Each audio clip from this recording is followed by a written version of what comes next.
my mic, is it on? Are we good? No? You can hear me? Or I'm just loud? There we go. There we go. So while they're queuing up my presentation, I will be on the floor with you because I wander. And I've had this like reoccurring dream that I get on stage and I fall off. I don't know if anyone saw Sex in the City when she went down and she was doing her railroad walk. And, so this is something that I need to be on the ground for. So thank you very much for actually, Paul, for being so enthusiastic about my work. It's been an incredibly long journey. Yes, I am a trained perfumer from Germany. I trained in Aachen years and years ago. And my story is kind of interesting on how I got here. So I'm waiting for them to queue up my presentation. We're doing something very different for you all. I have 4 videos inside my presentation. For a technical perspective, they're streaming this live, flipping between 2 computers. And so your tech team is quite amazing. I would just like you all to give them a round of applause. Are we ready to go? 2? Okay, so while they're doing that, I'll flip. Jelly beans. Everybody has a pink bag of jelly beans. In the back of the card is a QR code for the YouTube video, for a TED Talk that I did, as well as a QR for a book that I wrote. That is an ebook. The jelly beans I don't want you to eat quite yet, but the reason why we're going to have jelly beans is because I want you to understand what your residents experience with limited sense of smell and taste. It was quite fascinating to hear the presentation with the dietitian in front of me, because nowhere in her conversation was there anything about smell. And scent is a huge part of diet and diet suppression, and the reasons why many individuals don't want to eat. And so I really want to show you the connection between taste and smell. And so our story starts with, what if a simple question, scent could actually impact mental health? I want you to walk away with 3 points, that this is an easy idea that needs to be thought in a different way. And I am a big thinker. So it is something that I'm hoping you'll go with the experience. So how did I begin? I used to scent large corporations. I used to work with very large companies like McDonald's, hotel brands, casinos. I was the person that was responsible for you to spend more money, for you to stay longer, for you to be at a casino and to drop more quarters and more quarters, because I scented spaces.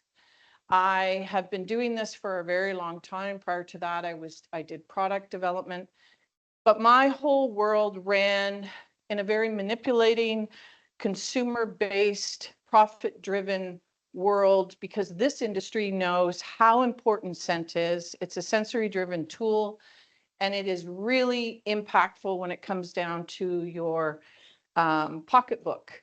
And so there is no such thing as a room that doesn't have scent.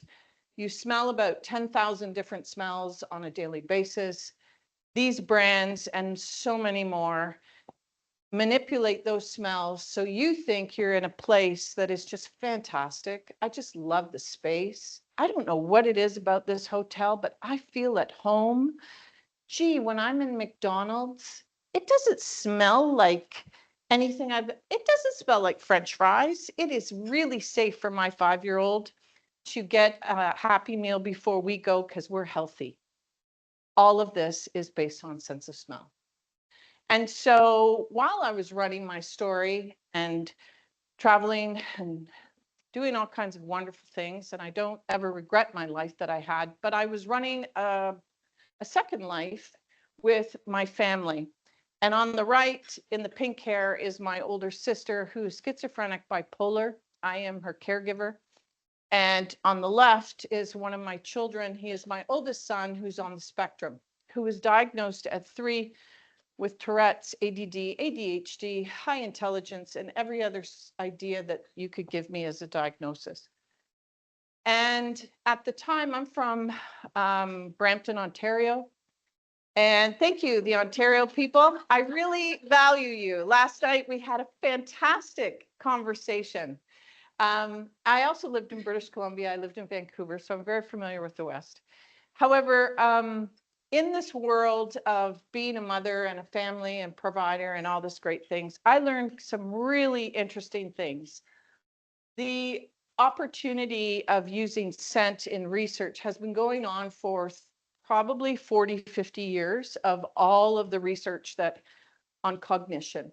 And so I used to pull the research and I would apply it to help my sister, to help my son, because one of the biggest issues with a child who is this brilliant is we would do the homework, we'd sit at the table, and he would always forget to hand things in, and he would never remember, and he would always fail.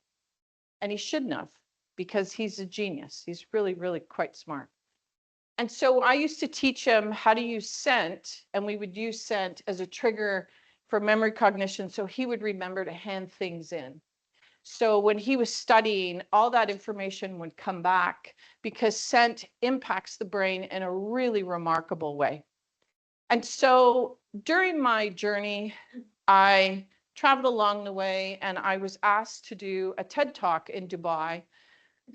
And I have been speaking for 25 years to the architects and interior design world, teaching how to utilize scent. What is design sensory? What does that really, really look like? And during this talk, I was in front of the World Health Organization, and I was quite surprised that I was listening about this pandemic that was happening around the world, that you could lose your sense of smell. And I was like, what? And I literally was terrified.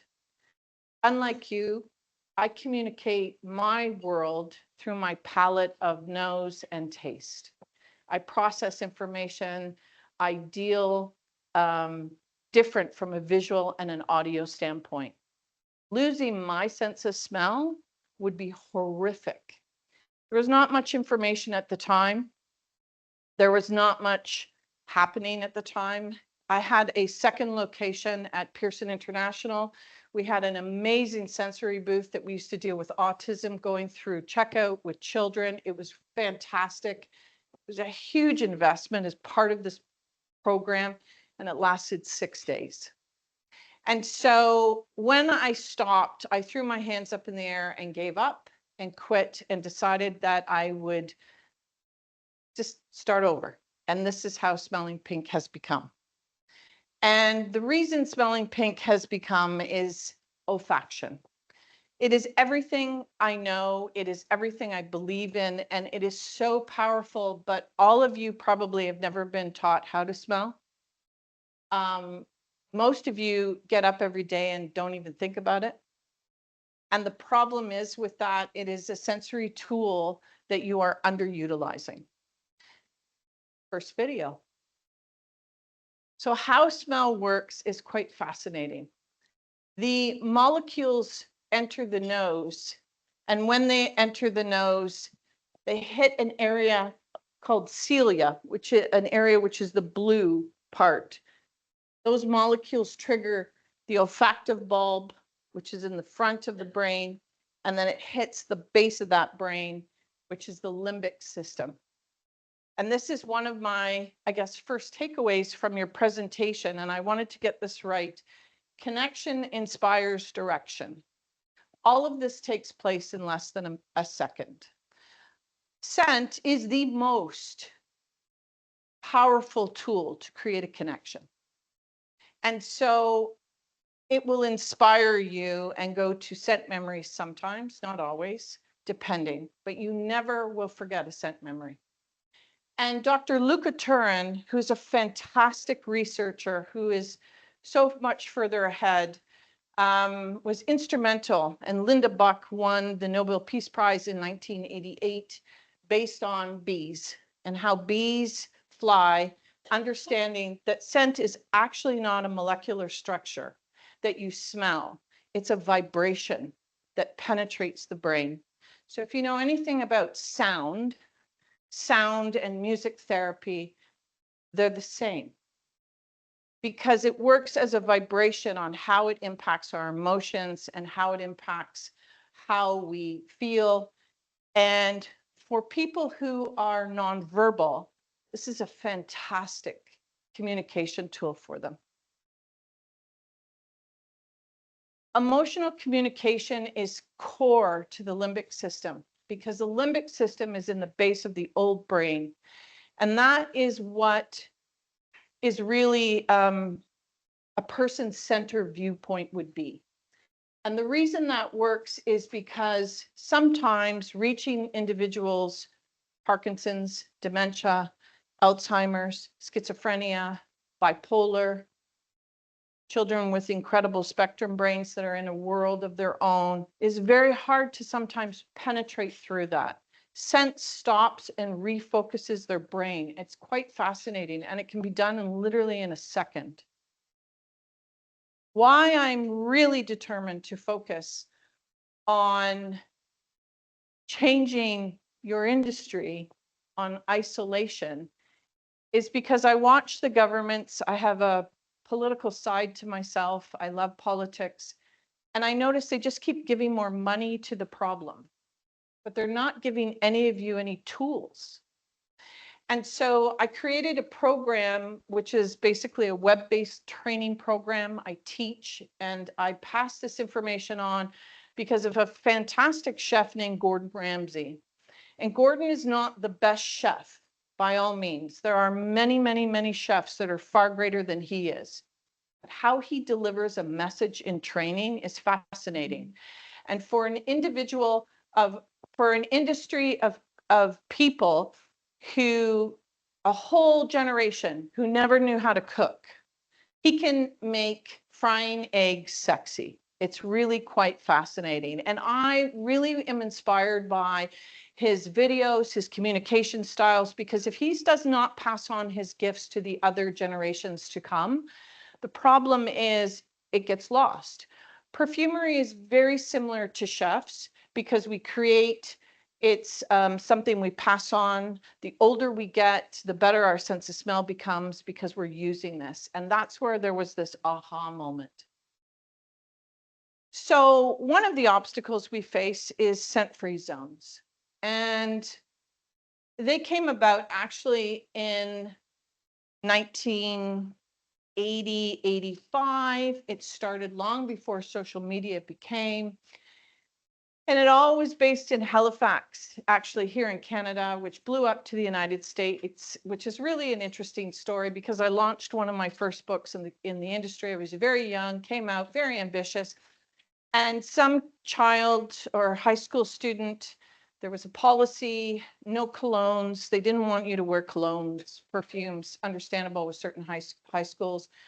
And this young kid was defiant. Can you imagine a teenager defiant and wore dippity-doo hair gel and went to school, and the teacher was so angry with this kid, she expelled him, and she made the principal, and this is a true story, she made the principal like make him accountable. Make him accountable. You can't just break rules. So they forced him out of school. They expelled him. She charged him with assault. RCMP got involved because they didn't, small rural towns don't have police local. All of a sudden, I get a call. The island with no scent hit the Wall Street Journal, hit the New York Times. The fragrance industry said, what is going up in Canada? It blew up, and this was before social media. All of a sudden, it became scent-free, scent policies. It became allergies versus sensitivities. It became illnesses. It became all kinds of stuff. A lot of policies got put into play because HR had to, as mandatory, but that's where we were. It's time to update your policy.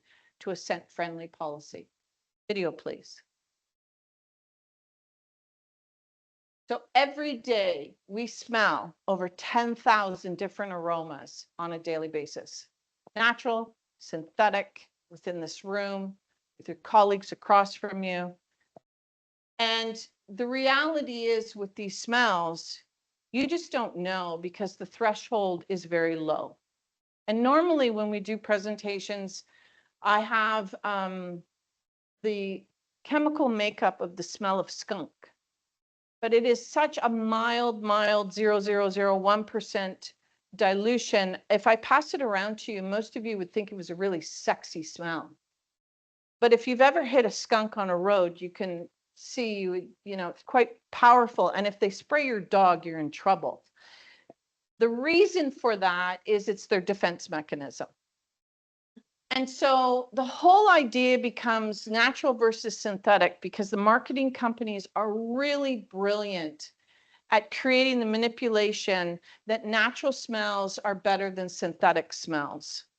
And they do a fantastic job selling the idea, as we do with organic vegetables, are better than normal, regular vegetables. The problem is, in the scent industry, there's no such thing as anything organic, an organic essential oil. There's no country that actually regulates this. It's just marketing companies adding an additional cost to make the claim, and there's nobody that is actually verifying this. The synthetic aspect to a scent is in nature's identical. There's a lot of naturals that we don't use, I don't use. I naturally use naturals because I prefer them for various reasons. They're very complex. But there's some naturals we can't use because they're toxic, because they have an impact that can harm epileptics, that have issues when you're pregnant. There's a whole bunch of reasons why naturals are not approved. Health Canada has an incredible website that has a regulatory compliance for naturals because this falls under aroma chemicals. So as a perfumer, we are responsible to be fully regulated, to follow Health Canada, IFRA, which is the International Fragrance Regulatory Association, and then the FDA, which is the latter of the two. The idea versus natural versus synthetic is an illusion, because rattlesnake venom is a natural, and you certainly don't want that in your body. And there are some synthetics that actually are really helpful because they keep costs down, they're controlled, as well as I would never use any animalistic aromas because it's usually torturous to the animals. There are many endangered plants that we can no longer harvest. Sandalwood is one of them. It's been on the endangered fragrance list for 14 years because they cut sandalwood down and they destroyed the tree, which usually takes 32 to 35 years for it to regrow. The rainforest has been depleted of rosewood and sandalwood, and our world is shrinking. And so fragrance companies know synthetics are better, and I guarantee you most of you wouldn't know the difference. So that's the first illusion with why we need to understand the difference between natural and versus synthetics. Next video. So what is a good scent and what is a bad scent? Last night we were talking at the table and someone was talking about an individual who had a bad odor, body odor. Yeah, that's a natural scent. It's also can be perceived as a bad scent. I love this because, believe it or not, a quat system is a chemical component that has 4 quads, 4 areas to create detergent. It smells horrific. It is probably the worst. When you buy laundry detergent, the whole point is to make your clothes smell clean. The whole point is to make you smell clean. However, they have to use fragrance to cover and mask the odor of the quat to make it usable so that you smell and feel clean. So there is no such thing as scent-free anything in the industry of consumable products. Downy has more fragrance molecules than Chanel No. 5. Tide is equivalent to most colognes. So when you tell people we're having a scent-free policy, you don't really want them to wear Chanel No. 5, but you want them to bathe and wash their clothes. So truthfully, you're contradicting yourselves. So how do we implement this in a way where you can update your policies? So first and foremost, I have a sheet. It's scent friendly. I will show you the difference. We've done webinars. Some of your group has attended. That is another discussion, but I can show you how to do that. Because you need to have a chemical or a chemistry or something that you cannot wear this for you to write up an employee if you wanted to or needed to. You can't just say you can't wear, we're scent free, no scent free. You can't do that because there's nothing to follow up. When it's smoke free, that's clear because you can list no cigarettes, no cannabis. That is a clear policy. So I will help you with this scent friendly policy. But the other thing that was happening during COVID is when the lockdowns occurred, people started to wear masks, and all of us realized we were smelling our own breath. I don't know if it bothered some of you, but it really bothered me. And so now our world got knocked out. Some of us in the room got COVID. And many of us lost our sense of smell and taste with the first strand of COVID because COVID attacks the central nervous system, and it basically wiped out the olfactive bulb in your brain, which means you had to reprogram. Now, some people got their sense of smell and taste back. Other people didn't. I have a scent test out front. There's a little kiosk. Please come by. We can do a test because most of you have no idea if you can smell or not. And your brain has 4 areas that you should be able to smell 4 different categories. And if you can't, it can be because of a damage. Somebody had a concussion. That's a little more trickier, but viruses or infections based on losing your sense of smell, and this is point number 2 with COVID, is an early detection because there are 56 diseases other than COVID that if you lose your sense of smell, you're heading into further phases. Parkinson's is a really good example of individuals who usually aren't diagnosed until 6 to 8 years after they've lost their sense of smell and taste. And then when you talk to family members, they say, oh yeah, we just thought it was aging. We just thought that's what happened. It's not what happens. If you don't use your sense of smell, if you don't appreciate it, I'm going to say that, appreciate it and work with it, it diminishes. So we're going to do smell therapy today, and I want to show you, we're going to pass around some scent sticks shortly. But this is not aromatherapy. There is no application whatsoever on your skin, ever, to anybody. This is an isolation of 15 minutes, one-on-one, or can be incorporated with rec therapy, group therapy. We use a specific type of blotter paper in the fragrance industry where 1 drop of scent, it's implemented on a stick. It's safe, it's disposable. You can recycle the paper if you want for the environmental purposes. And it's estimated between 4 to 6 cents per application. What it actually costs, because I know there's a management always component to what's the cost of this. And that is usually how scent therapy, what it looks like. Now, we'll get into more details. But why are we doing this? Because in our studies, I'm in 500 long-term care beds, mainly in Ontario. We have determined that 78.4% of all of your residents have poor to no sense of smell.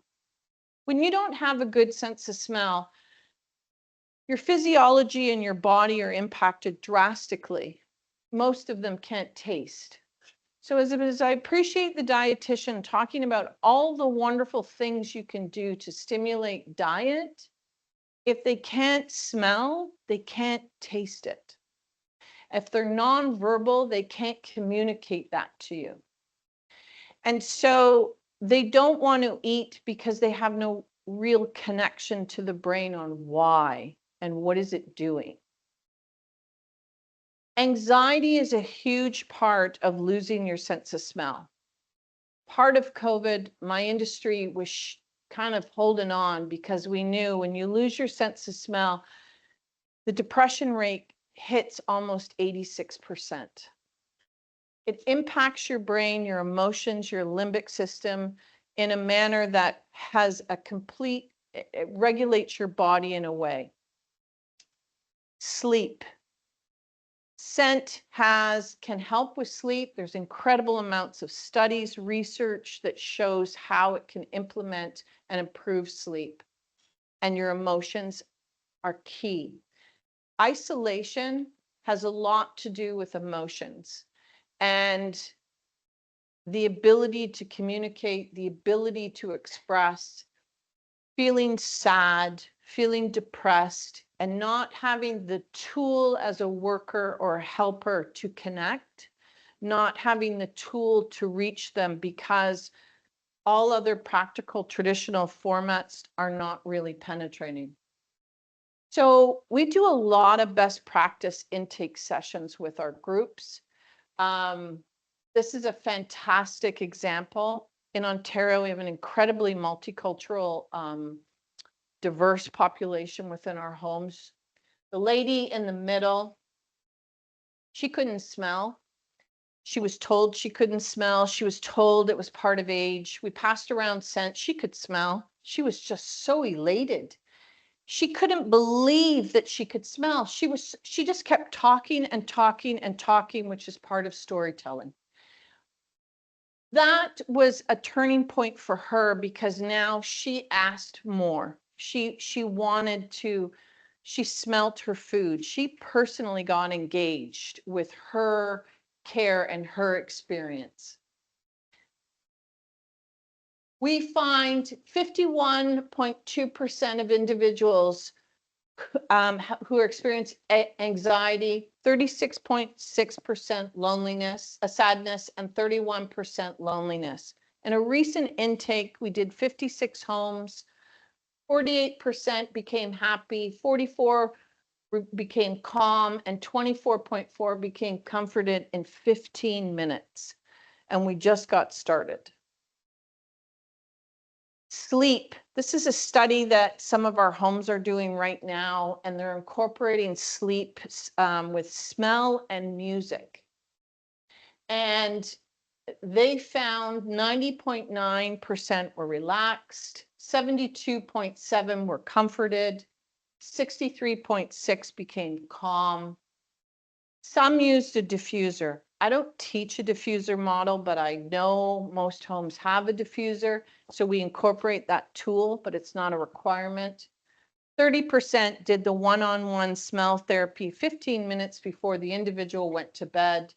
And they're discovering 36.4% slept longer, 18% woke up less in the evening. Now, these studies are preliminary, they're early, we're in the early stages, we're collecting as much data.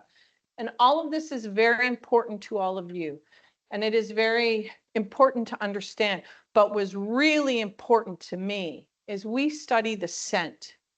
And a few of the homes were focusing on Alzheimer's patients, and they decided to use lemon. And that is something I never would have thought of. But when they did it, I started to see the intake and it made sense to me because lemon was stimulating the Alzheimer's patient, which was making them sleep better.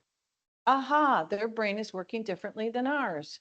All the research is based on, that made total sense to me. So part of our company or what I do, I have a nonprofit, is we collect the data on what scent is doing and how it is impacting the individuals that we're working with. And we work live. We do very simple. It's a Google Doc. It's a very simple, and we cater it because we know each and every home that we deal with has different issues. So before we get into appetite stimulation, my presentation doesn't have the jelly beans. So I want to get into now, I want to teach you about jelly beans. So everyone grab the jelly bean bag. I'm going to demonstrate because I'll look silly, and then you all can look silly. You're going to put a jelly bean in your mouth. You're going to close the orifice, so the nose and your ears at the same time. It'll look like this, okay? Very strange. You can do this with your kids at the dinner table. It's hilarious. So put the jelly bean in your mouth. You can put 1, 2, or 3. Cut everything off. Start chewing. It's going to be flat. Now open up and let it go and keep chewing. What you should discover is when you were like this chewing, it was very flat, sensory. You could not really pick up the flavors. When you open that up, the flavors started to increase. People who don't have a good sense of smell, that's how they taste your food you're preparing. Dull, flat. There's nothing enthusiastic. So the dietitian may have done all kinds of wonderful things to make a very flavorful meatloaf, very well thought out. But when they eat it, it's like eating paper. So the first and foremost thing is by improving their sense of smell or helping them prior to a meal, what you do is you stimulate the body's physiological response to wanting to eat, increasing saliva. If you've ever seen a dog, I have a Saint Bernard. He's fantastic. Yes, he drools. But if you bring out food, it's a tap because he knows that smell and his saliva naturally starts. Many times you're cooking food and it's nowhere near the residents. And you're just telling the residents it's time to eat. So the homes approached me to focus on appetite stimulation. And truthfully, it is the timing you do this. It is usually half an hour prior to a meal time that you would incorporate the scent therapy. And so I know this slide is very small. I'm sorry, the font should have been larger on this. However, we had a few residents in particular who were outright refusing to eat, later stages in Alzheimer's. And so the whole point to the intake study is I was working with them to use scent therapy prior. And the end result was we only had 1 rejection and an increase of 76% that the individual chose to eat on her own or their own. And this was part of a timing. It was all about timing and also engagement with food. So what I'm going to do now is we're going to do smell. I'm going to pass around some smells. We're going to play a scent game. And so I need some volunteers, please. Please. Thank you. You can, everybody gets a stick. Please. Please. Please. Please.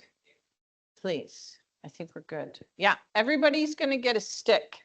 So while they're passing around the sticks, we're going to guess what it is. You can talk at your table if you'd like. We're going to see if you can determine what this is. Last night, I totally destroyed the appetizer table for all the rosemary. Thank you, Paul. That was really nice to have these really nice, quaint, you know, they had herbs of thyme and rosemary. And the reason I love this, every home should have a rosemary plant in your house, okay? And in your kitchen. Because what you do is you take the rosemary, rub it in your hands, it transfers onto your hands, and there's your scent. the simplest thing to do for yourself personally or fun. Everyone has a scent stick. So when you're smelling, the easiest way to smell is what I reference as bunny sniffs. You're smelling and your mouth is open, your eyes are shut, you're waving it in front of your nose, and you're breathing small little smells. Remember the orifice. Do you need more? Oh, okay. You may have to share. Hold on. Does anybody have extra sticks? 3? You have a few? Yeah, I can make more. Hold on. Good to know. Thank you. You can share, but I'll get more. Hold on one sec. How many do we need? Quite a few? Oh, that many? Okay. Here's some. Everyone get a stick. There's extra. Yep. Any more? Yep, I do. There you go. Okay. No problem.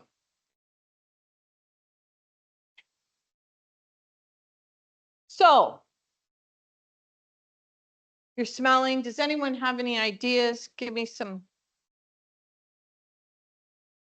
lavender. Anybody else? Which? Patchouli? Okay. Anybody else? Anybody in the back tables over there smelling away? What do you think that is? Rosemary? Okay. Anybody else? Chamomile? Okay. Mint? Okay. Lavender? Okay.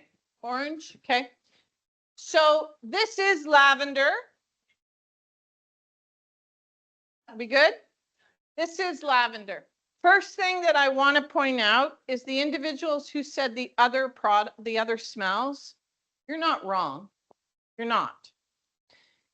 And the reason I point that out is when we do any kind of scent therapy, there is no right or wrong. This is a tool, it's a gauge. Now, what the brain is telling me, somebody who mentioned chamomile, that's in the same herbaceous family. We scale smelling on 1 to 5. If someone told me they were smelling this and they had chamomile, that is a scale of about 3. The brain is functioning. They know it's in their herbaceous category. They know it's similar, but it's not 5. Somebody who said patchouli, they would get a 2. And the reason is their brain is functioning, but it's in a totally different category. People who said lavender, you would get a 5 because you could identify it. If you're smelling it and you're sitting there going, I know what that is. It smells like what I used in my shower this morning, but I can't recall. I think it is, and you gave some similars. There's a 4. Point being, in consumer scent research, everything is scaled because we really focus on numbers and how to determine scales. So when you are doing scent therapy with a client or an individual, you actually start to create a baseline of how these individuals smell, what their perception is, because you get a number. That number can drastically change, can go up, can be improved, but it can also go down. If it goes down, that's the early warning detection that possibly they may need medical care because a disease or something is overlooked. Because if you can smell for a period of time and then you can't, that is a red flag. And that is what the entire world missed in the medical community as the early detection stages of the first COVID-19. Many people were asymptomatic. Some people lost their sense of smell and taste and had no idea they were carrying the virus. This is an interesting part because in the homes, when I speak to individuals, I'm going to pass around the next group of smells.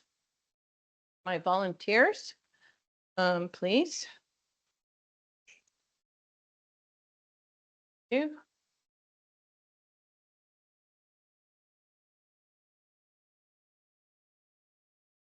you. Thank you. Okay. So one of the things that's happening at your table as you are passing around smells, what are you doing? Oh, no. And it's okay. For this group, you will know it's the red area where the smell is.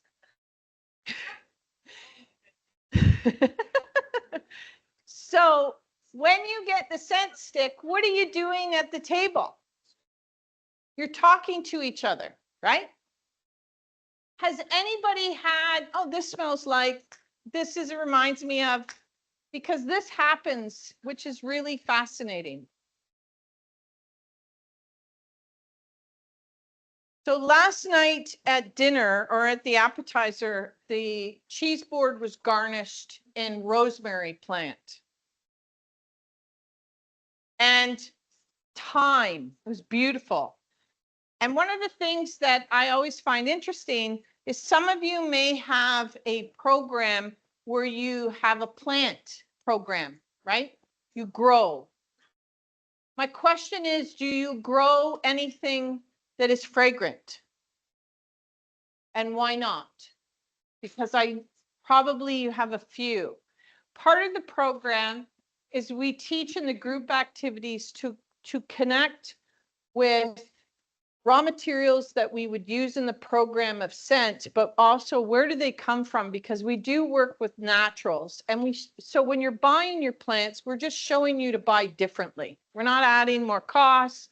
We're just showing you to create more fragrant gardens. All right, so what are we smelling? Menthol, okay. Mint, okay. People in the back, what do you got? Which? Menthol, eucalyptus. Anybody? Anybody else? Frankincense? You're sophisticated. Yeah, go ahead. Pine, great. Yeah, what else? Anybody else? Anybody else? You're all wrong. Sorry. Okay. Okay, that is fantastic. So we have someone here who says that smells like urine. That is a huge red flag to come and see me to do some scent testing. Because Paul, I think, would have fired me if we were handing out urine. But what you are smelling is rosemary. Yep. So on a scale of 1 to 5, most of you would only get 4, possibly 3. Someone who said Pete, definitely a 1. All good. But can you imagine doing this with a group of individuals in the rec therapy, focusing on scent, communication, dialogue, interaction? I had a case individually with someone who was in later stages of Alzheimer's. We passed around smells. He hadn't participated, and all of a sudden, the next scent I'm going to pass out reminded him of dancing. And I asked him to tell me where he was. It was in 1956. He was in a small bar called the Black Horn in Nova Scotia. And the woman he was dancing with was a red dress. And all of a sudden, the woman across started crying because she was the lady in the red dress, and he disappeared. That is what a scent memory can do. You all have had a scent memory, many of them. You smell your daughter's hair, you know that scent. You have a friend or a father who used to smoke a pipe. You used to go to the barn, you know certain scents. These are scent memories that are forever. Alzheimer's, dementia, Parkinson's doesn't take them. Finding them is tricky. You don't know what's there. But unless you start to engage the sense of smell, and we're going to pass around this wonderful smell, which is a blend, which is the third part. Yes. Yes. No, it's real. And what your next question is going to come if you cook with rosemary. There are probably about 25 different rosemary plants. And depending on, do we have more? Okay. Depending on what plant, like lavender, there's multiple species of lavender. It all smells different. And so when you cook with, and back to our rosemary, rosemary is one of the most unique smells because it is linked to the most research with people with Parkinson's. And an individual with Parkinson's usually has limited to no sense of smell, but when they smell rosemary, camphors, eucalyptuses, peppermints, these categories, it stimulates an area of the brain. Now, this is going to be a unique conversational piece because this is not one smell. This is a blend that I created. It may remind you of something you've done. There's notes in there that I'm hoping are going to trigger something. So, everybody has one? Okay. What do we got? Brown sugar, fantastic. Vanilla, caramel, cookie dough. Okay.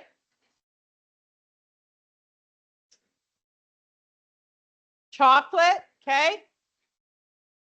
Okay. Anybody else back there? What do we got? Vanilla, caramel, white chocolate. Great. No, you're all right because you're in the gourmand category. Gourmand is a category I love because it's the interpretation of taste. And if you've ever had the smell of milk, it doesn't smell very good. But we, as a perfumer, I can make it smell fantastic. I can make it smell creamy. I can make it smell like vanilla ice cream. What you are smelling is birthday cake. So does birthday cake have angel food cake? Is it sweet? Is it a French cake? Is it a brown sugar cake? Does it have caramel in it? All of a sudden, we're on a flavor story. We have 4 taste buds. Smell gives you 400,000. Makes you a tasty, makes you a foodie, makes you love food. So when you don't have a good sense of smell, what ends up happening is it impacts how you eat. It impacts so many parts of your day-to-day lives. And it is one area that we often take for granted. And if any of you have small children where food is a huge story at dinner, and if you have children on the spectrum, this is a big part of it because it's tactile, it's texture, it's everything. Smell is an incredible way to engage children to eat. It's the same way when we get older and our sense of smell drops, how to engage sense of smell. My organization is based in Ontario. We are a nonprofit. We work with the Ontario organizations. I do a lot of work with the Region of Peel because one of our goals is the Butterfly Unit, which is dementia care, person care first, where we're trying to identify and eventually create a program of what smell am I. And before you lose in dementia and Alzheimer's, those key expressions of what is triggering it, we're trying to capture that information. That is something we're working on. We do work with the Alzheimer's Society, and I'm a very proud company of Bisocial, which is a British Columbian-based firm where we are social procurement, and we are very aware of how and what we do with our raw materials, where we get them from, and are conscious as a company. Where do you find information? Well, I started an organization on the olfactive group 12 years ago on LinkedIn called the Olfactive Group. I am privileged that I have over 5,600 researchers, perfumers around the world contributing, usually on a weekly basis, the latest research in my world.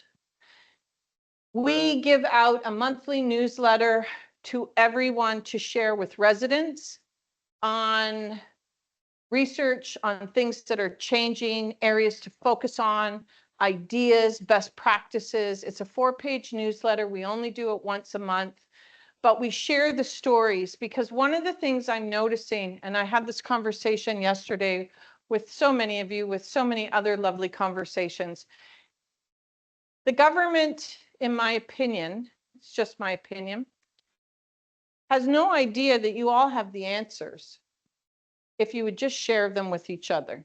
And that is one of the things we do, is we share the stories and the opportunities, because we know best practices is the best way for you to work with scent or work with a situation. I noticed on the board, and I'm not going to point the person out, but there's a lavender success story over there. That is fantastic. But that is also an example. Someone was talking about recreation, how you used a lot of food. You don't need to use food. You can use scent to create the simulation to reduce cost as well. There's an idea that one of our homes did where we have 4 citrus scents: lime, mandarin, lemon, tangerine. They went and bought all the fruit. It was a tactile piece. They passed around the smell. The game was to match the smell with the fruit. The connection, it lasts usually 45 minutes to an hour. It didn't even cost more than 25 cents. There are different ways to incorporate scent into recreation. That is part of what we do, because our goal is to teach everybody. We have an online store, so make it very simple in process. But our goal is not necessarily to sell essential oils. The Canadian market is about $1 billion of Canadian consumers using essential oils. Most of you have them in your home somewhere. Most of you just don't know what to do with them. My goal is to teach you. My goal is to be the Gordon Ramsay and to educate you and to get you excited about your sense of smell. You can contact us. I would like to say thank you very much. Namaste.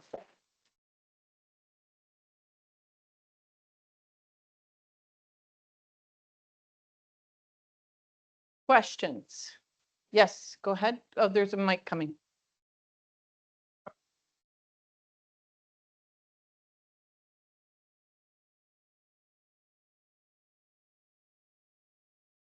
Thank you.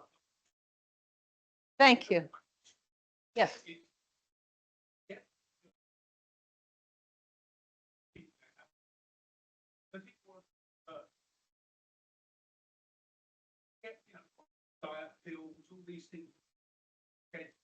Yeah. So if you cut off something to suppress smell, is there any evidence that shows that increases appetite and therefore leads to weight loss? Fantastic question. The gentleman's name is Dr. Alan Hirsch. He did a fantastic research study about using scent for that purpose. He was ridiculed, criticized, and beaten up to the point of no return, because how dare you? The research shows that yes, but they never concluded it. They never went on it, because he was just, I don't know, it was a terrible scenario, but his research was solid. What I would recommend, because the illusion was, I guess, from the consumer's perspective, research has to be responsible, is if you just smell something, you can go eat Krispy Kremes. If you just smell this, you're going to lose weight. That is not true. But using smells that are deterrent, are not pleasant, reduces your appetite immensely. So for example, the smell that came up like urine, negative smell, that's a negative smell to someone. Smelling that is not going to give you an appetite.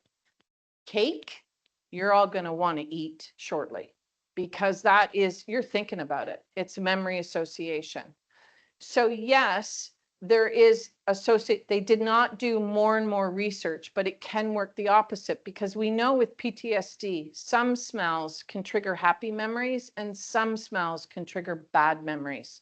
And working with individuals, and I have in the past, who have worked in our armed forces, scent is a trigger, and it can really spike panic attacks, issues, but it can also work the opposite way, because truthfully, smell only works two ways on the brain. It stimulates hormones and it calms or reduces hormone intake. So that would definitely have an impact on reducing your food take. Now, how do you accomplish that? I have no idea, to be honest with you. The only thing I could think of is smelling smells when you want to eat that are not pleasant to deter your appetite. I hope that answered your question. Tracy. But Dr. Alan Hirsch.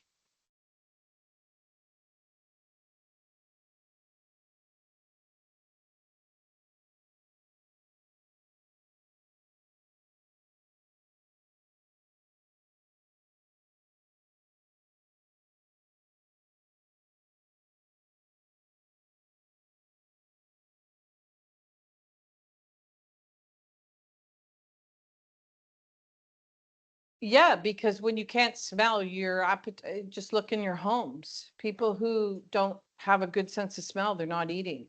There's no stimulation, there's no food, it doesn't interest them. There's no endorphins, there's no serotonin that's released. You don't get excited. It's not a food thing. There's no an emotional rush. The association to food immediately gets cut off. So yes.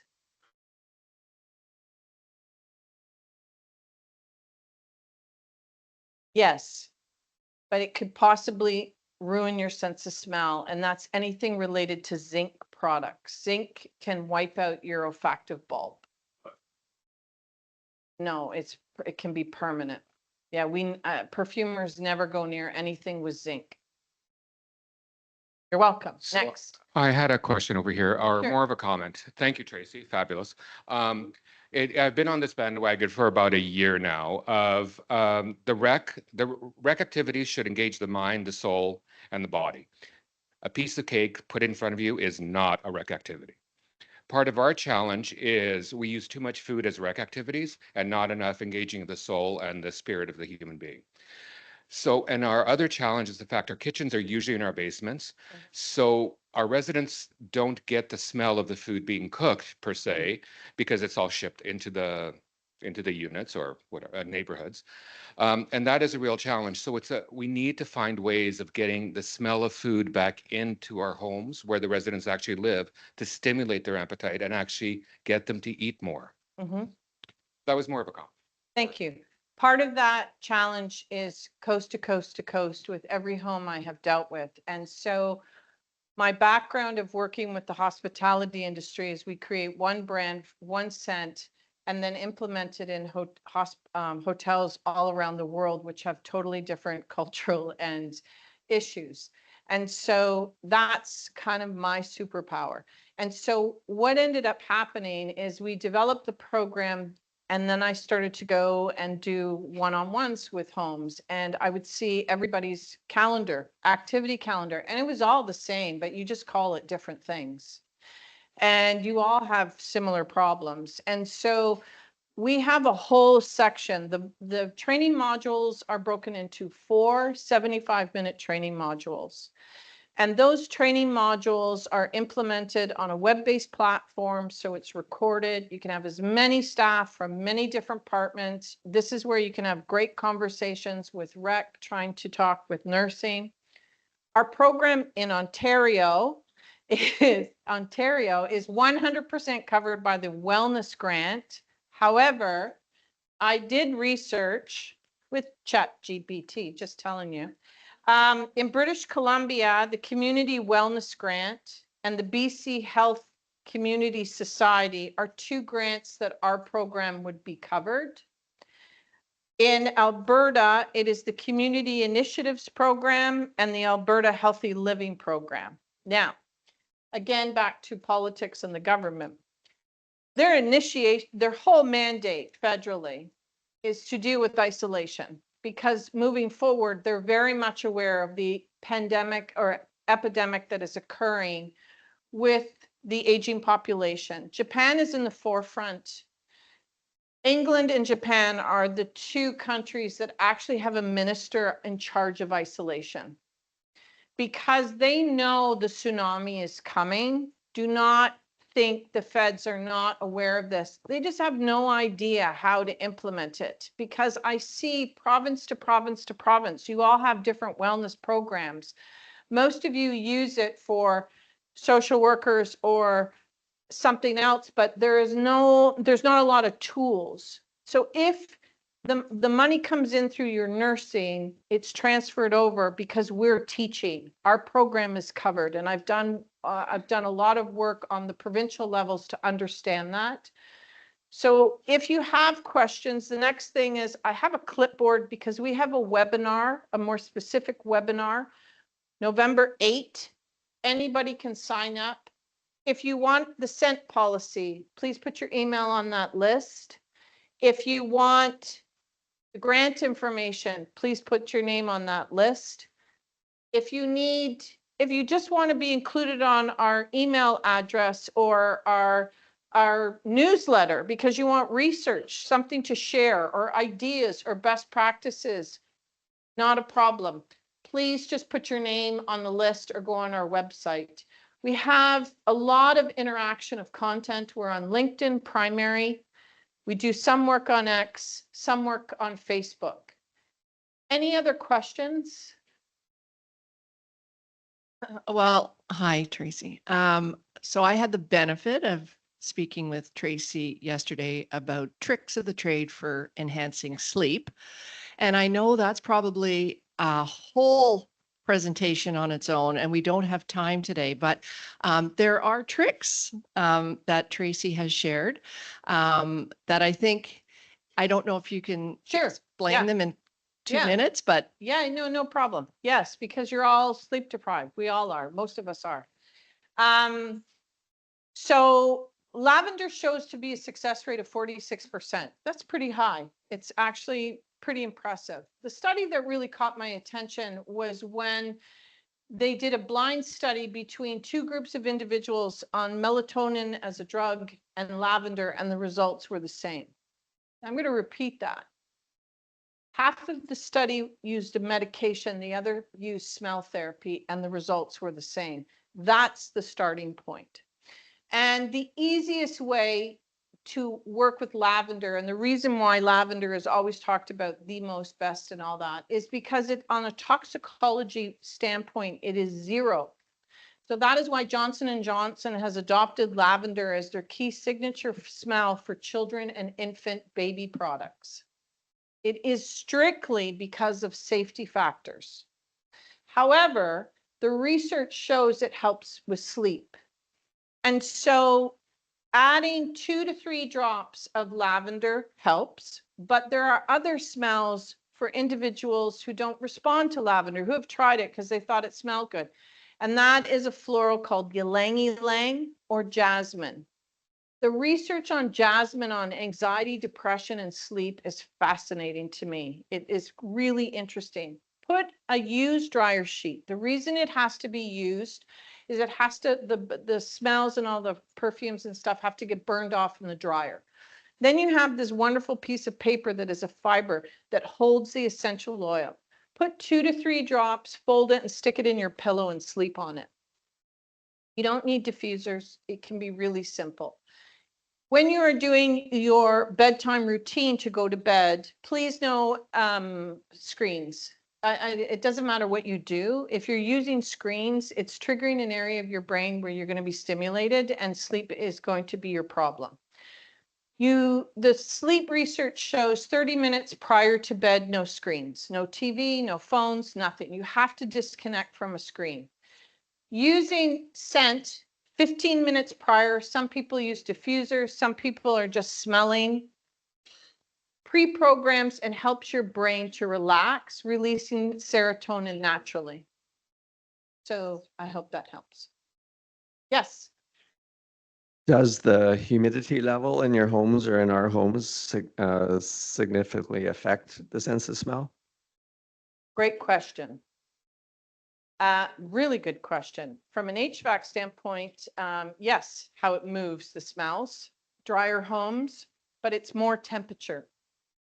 Cold, scent doesn't move very often. It doesn't move very much. Heat causes scent to expand, and that makes it move further.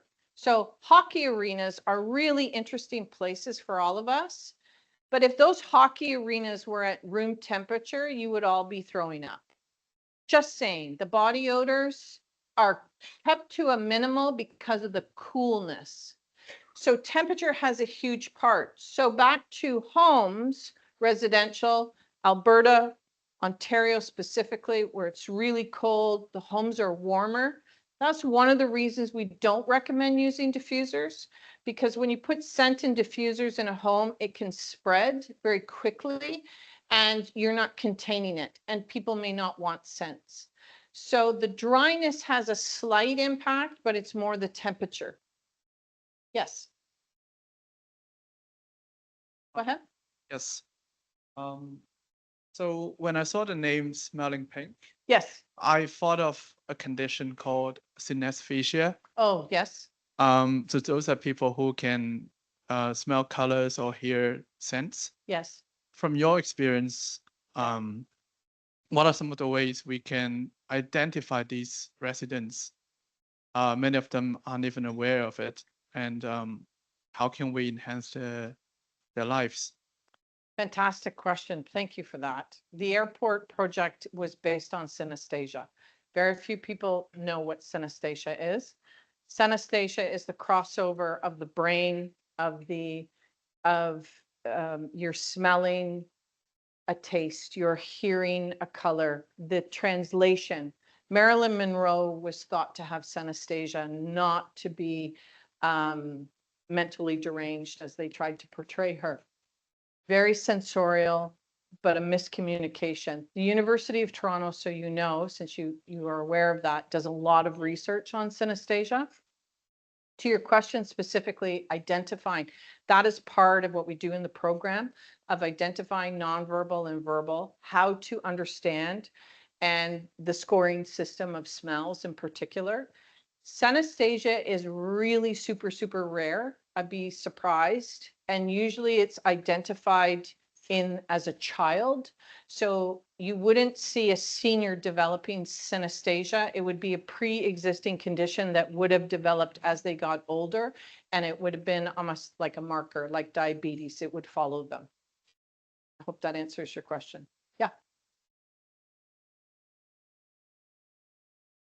We all have issues probably in our homes where you're walking down the hallway and you're smelling urine or other human bodily scents. Yep. Is there a way to use scent to nullify that? Yes, but it is. Tracy, the way not to do it is scent air. Do not get scent air put into your homes. It's just spraying that gross chemical into your homes, and everyone's just ingesting that on a daily basis. There has to be a better way. Go ahead, Tracy. Yes. Thank you, Paul. That is called masking. That is masking. And any kind of central system diffusing systems, that's masking. So no, that doesn't work. It only makes you smell floral smelling urine. Your cleaning products nowadays, there are many green products that just you need to request. You need to put pressure on the suppliers because the suppliers have a whole bunch of green products. Green products are what counteract the scents, because in perfumery, think of a kitty litter box. A kitty litter box creates ammonia and holds ammonia. The way they scent it counteracts it so you don't smell ammonia. It's the same premise. It's using a specific scent, and the chemical companies, your manufacturers have a conversation with them and tell them you're looking for the green. Clorox, for example, has a whole line called Greenworks. They counteract odor. So the cleaning product is one aspect of removing it. And unfortunately with odor, it just has to be removed. Masking is not a solution. but the type. The other thing that is really cost effective is soap. People don't understand that fats break down scent. Any kind of fat. Back to my detergents, quat systems, fork, sophisticated. That's really what sophisticated cleaning products are, based on fat. So soap and water when you're cleaning is far greater than anything else. However, I understand with health codes and depending on your province, they may have specifications that you have to use a sanitizer or something that has an infectious aspect to it.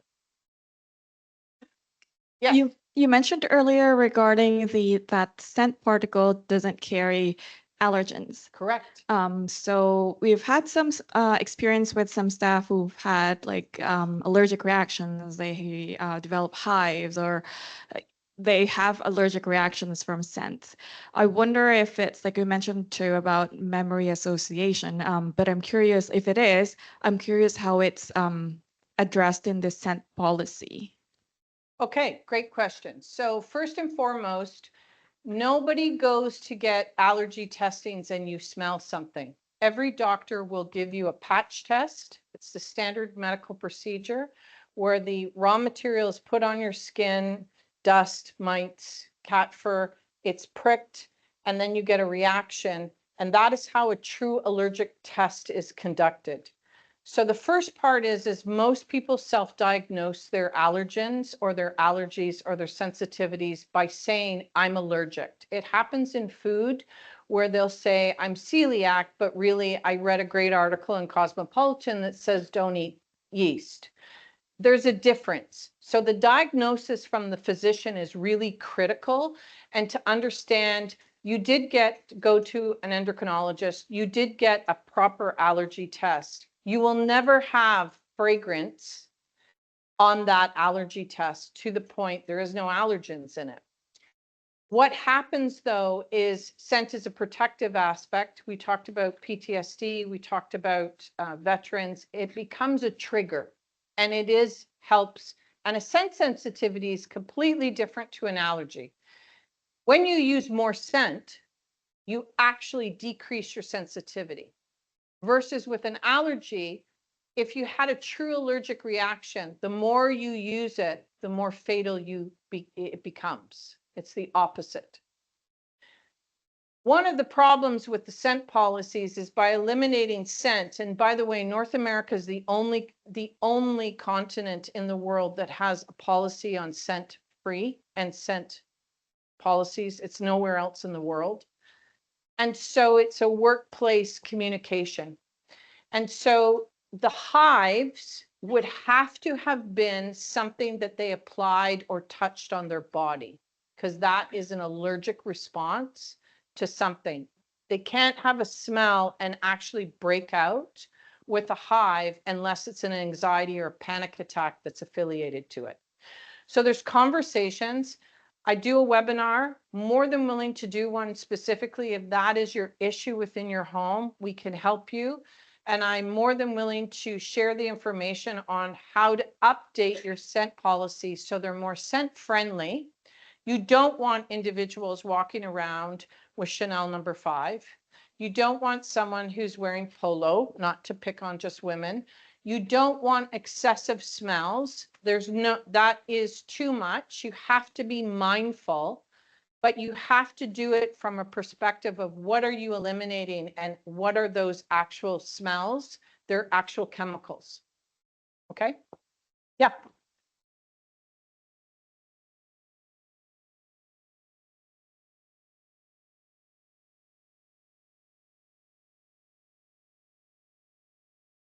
Yes.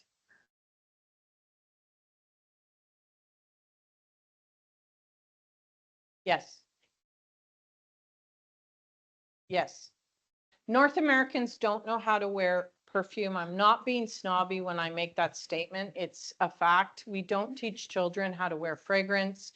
We don't say, you're usually too young, you're not allowed to. In France, a 3-year-old can wear Chanel No. 5. It's perfectly acceptable. In different cultures, it's part of who they are. It's their communication. It's a variety of different things. but you are right. Your personal fragrance should never go beyond your personal space. And the majority of people shotgun. They put it on their clothes, they put it on their hair, they put it like this, and then you're drenched. Yeah. That's not how fine fragrance works, just so you know. Yes.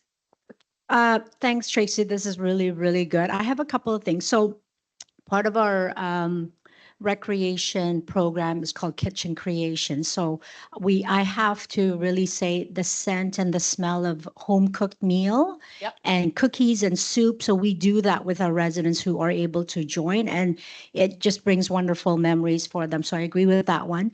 The second one is, I have a confession. I'm addicted to scented candles. Yep.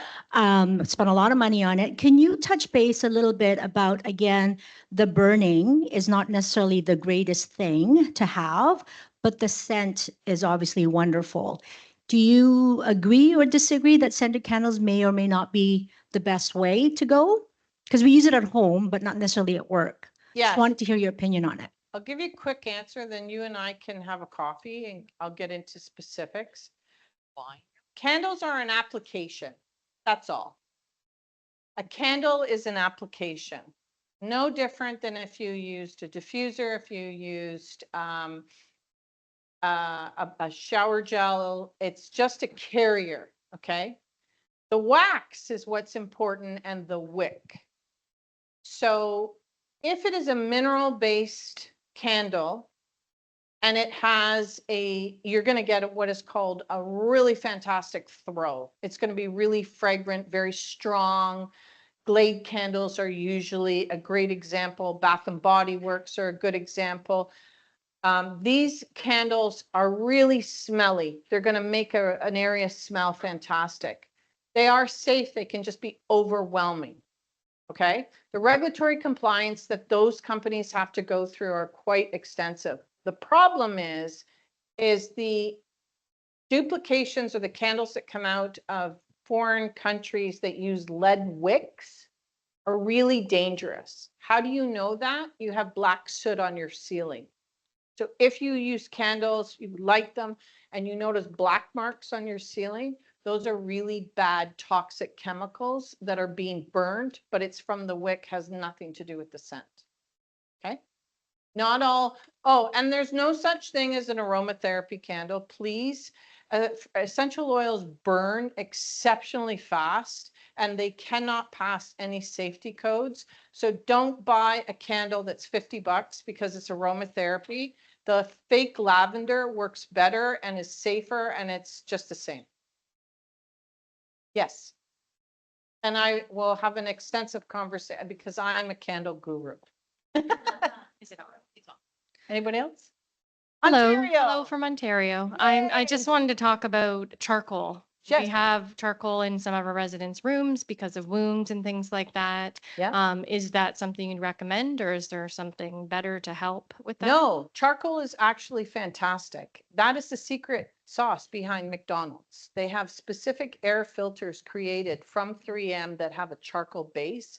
Charcoal is one of the most effective ways to deodorize anything. So I didn't know you had access to something like that. Yeah, no.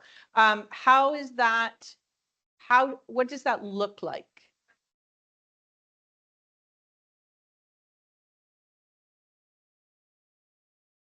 Okay. Fantastic. Okay. So best practice here, just for everyone to know. The question was about charcoal. Charcoal is a fantastic deodorizer. It's one of the best. And so what she uses, do you want to share? Share your story. Okay, so we use charcoal. So we get a bag of charcoal from like Canadian Tire or whatever, and we put it in a bowl or a container, a plastic container, and we'll put it under the resident's bed. And that helps with odors when someone's passing, when someone has a wound that's infected, Yes. things like that. We use that in residents' rooms. We change it about once a week or so, Yep. depending on how bad the smells are. And that helps cut down on that terrible odor when you're walking into someone's room. Brilliant. I will take that idea and I will share that in our newsletter. It's fantastic. Only thing is there are charcoal that you can buy that has pre-gas, pre-ignite. That is not the charcoal you use. Just FYI, there's plain charcoal bricks. That is what I'm assuming you're working with. Yes. Okay. So I think that's all the time we have for questions right now, unfortunately, but I'm Tracy, free here. she will be here all day. As for the charcoal, you can actually buy charcoal in containers from Medlines that is way safer than anything from Canadian Tire. I would not recommend the Canadian Tire way. Get it from Medlines. It's in a little container. People can't eat it. Okay, yeah, So very good point. Tracy, thank you very much. I pleasure. very much appreciate it. Thank you. A little gift from us Thank you. for your fantastic presentation, and we're very, very grateful. Thank you. Thank you. Thank you.